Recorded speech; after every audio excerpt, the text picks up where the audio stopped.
Hello, my name is Magda Voltolini. I have a degree in intellectual property law and I am Director of Public Affairs at Lencify. Today I am here to talk about intellectual property law and demystify its concepts. I will talk about patents, about utility models, about licensing models, and so on. It's obvious that the economy is changing. There are new sustainable development laws. Also, there are new digital transition ones. And what I want to say is that R&D, which means research and development investment, can be translated into new jobs via innovation, competitive advantages, economic success, and most importantly, sustainable development. IP presents various forms. It can be patents, it can be trademarks, it can be designs, it can be trade secrets, it can be domain names. And what I want to say is that all of them, they encourage creativity and innovation.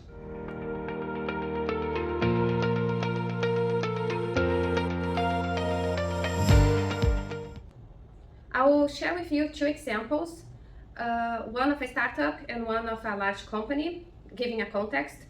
A startup can benefit from IP in a way of preventing imitation from a large firm, and a large company can benefit from R&D investment. That is to say, in the pharma business, it takes around 10 years to bring a medication to the market, and once they do it, they can benefit financially from this patent.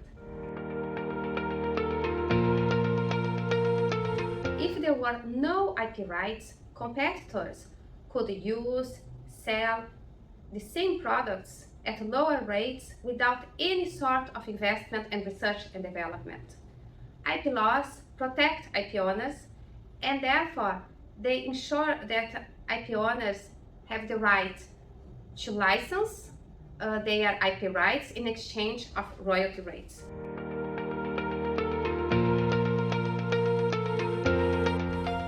Here are some advantages of owning IP rights. IP prevents imitation from competitors, it ensures brand recognition, it enables collaborative innovation between public and private sector, IP attracts investment from venture capitalists and large firms if you are a startup, IP fosters revenue streams through licenses. Thank you for watching this video.